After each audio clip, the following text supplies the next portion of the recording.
കുഞ്ഞിളം ചുണ്ടിൽ പുഞ്ചിരി തൂകി പൊന്നുണ്ണി പൂജാതനായി, മണ്ണിനും നിന്നിനും ആനന്ദമേകി പുൽക്കൂട്ടിൽ പൂജാതനായി. കുഞ്ഞിളം ചുണ്ടിൽ പുഞ്ചിരി തൂകി പൊന്നുണ്ണി പൂജാതനായി, മണ്ണിനും നിന്നിനും ആനന്ദമേകി പുൽക്കൂട്ടിൽ പൂജാതനായി. മാലാഖമാരുടെ മധുരമനോഹര ഗാനങ്ങളുടെ തേനലയിൽ അടങ്ങിക്കഴിയുമ്പോൾ, രാജാക്കന്മാരും അവരെ നയിച്ച നക്ഷത്രവും അപ്രത്യക്ഷരാകുമ്പോൾ, ഉണ്ണിയെ കണ്ട ആട്ടിടയന്മാർ ആടുകളോടൊപ്പം ഊഴണഞ്ഞു കഴിയുമ്പോൾ, അപ്പോഴാണ് നമ്മുടെ ക്രിസ്മസ് ആഘോഷത്തിന് ആരംഭം കുറിക്കുക.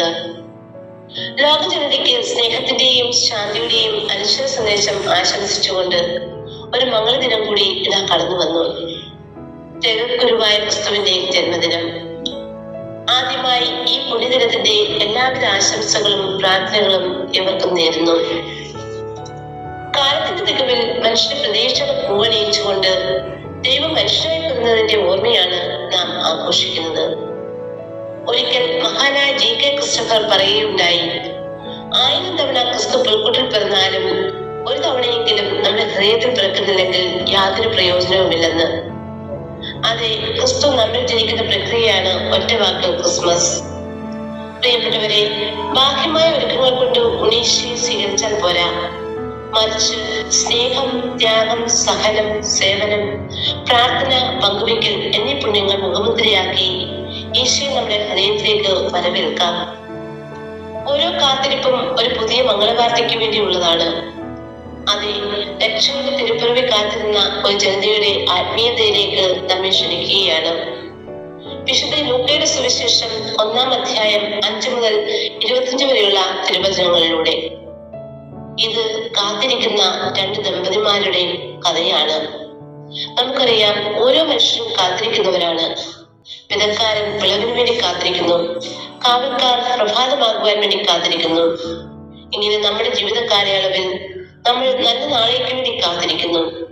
ഇന്നത്തെ സുവിശേഷത്തിൽ ദൈവത്തിന്റെ ഇടപെടൽ തങ്ങളുടെ ജീവിതത്തിൽ സംഭവിക്കുന്നതിന് വേണ്ടി കാത്തിരിക്കുന്ന സക്രിയയെയും എലിസബത്തിനെയും നാം കാണുന്നുണ്ട്. വചനം ഇപ്രകാരമാണ് അവരെ കുറിച്ച് പറയുക: അവർ ദൈവത്തിന് മുമ്പിൽ നീതിനിഷ്ഠരും കർത്താവിന്റെ കൽപ്പനകളും പ്രമാണങ്ങളും കുറ്റമറ്റ വിധം അനുസരിക്കുന്നവരുമായിരുന്നു. എങ്കിലും അവർക്ക് മക്കൾ ഉണ്ടായിരുന്നില്ല. സ്നേഹമുള്ളവരെ, ഓരോ ദമ്പതികളും ആഗ്രഹിക്കുന്നതും പ്രാർത്ഥിക്കുന്നതും പോലെ ഇവരും ഒരു പുതുതലമുറയ്ക്ക് ജന്മം നൽകുവാൻ വേണ്ടി ആഗ്രഹിച്ചു കാത്തിരുന്നവരായിരുന്നു. പഴയ നിയമ പശ്ചാത്തലത്തിൽ മക്കൾ ഉണ്ടാകാത്തത് ദൈവകോപം അല്ലെങ്കിൽ ദൈവത്തിന്റെ ശിക്ഷ എന്ന് കാണുന്ന പശ്ചാത്തലത്തിൽ നാം ഈ തിരുവചന ഭാഗത്തെ സമീപിക്കുമ്പോൾ, പ്രിയപ്പെട്ടവരെ, ദൈവത്തിന്റെ പ്രമാണങ്ങളും കൽപ്പനകളും കുറ്റമറ്റവിധം അനുസരിച്ചിട്ടും എന്തേ ഇവരുടെ ജീവിതത്തിൽ ദൈവത്തിന്റെ ശിക്ഷ അല്ലെങ്കിൽ ദൈവത്തിന്റെ കോപം അനുവദിച്ചത്?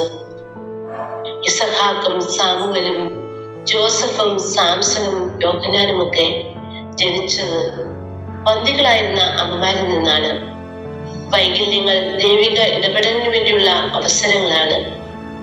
നമ്മുടെ ജീവിതത്തിലും കാത്തിരിപ്പുകൾ നമ്മെ കൂടുതൽ ദൈവത്തിന്റെ പ്രവൃത്തികൾ നമ്മുടെ ജീവിതത്തിൽ പ്രാവർത്തികമാക്കുവാനായിട്ട് കാരണമാകും. മനുഷ്യന്റെ സാധ്യതകളും പദ്ധതികളും അവസാനിക്കുന്നിടത്ത് ദൈവത്തിന്റെ സാധ്യതകൾ തുടങ്ങുകയാണ്. ഒരു വൈദികൻ ഇപ്രകാരം പറയുന്നുണ്ട്: നമ്മൾ പ്രാർത്ഥിച്ചിട്ട് നാം ആഗ്രഹിക്കുന്ന പോലെ കാര്യങ്ങൾ നടക്കുന്നില്ലെങ്കിൽ അപ്പോൾ നമ്മൾ സന്തോഷിക്കണം.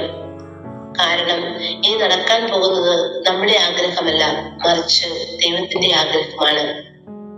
ദൈവഹിതം നമ്മെ നിറവേറുവാനായി നമുക്കും കാതോർക്കാം.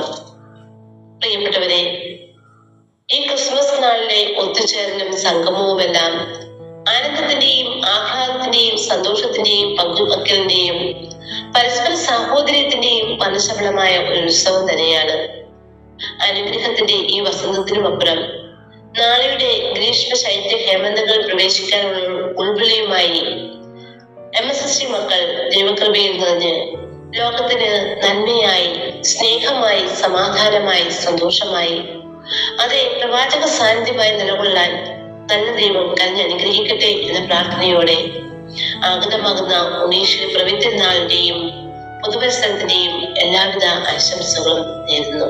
മാമരം കോച്ചുന്ന രാവിൽ പൊന്നോളെ കണ്ട നേരം മാലാഖമാർ ചേർന്നു പാടി ഗ്ലോറിയ ഗീത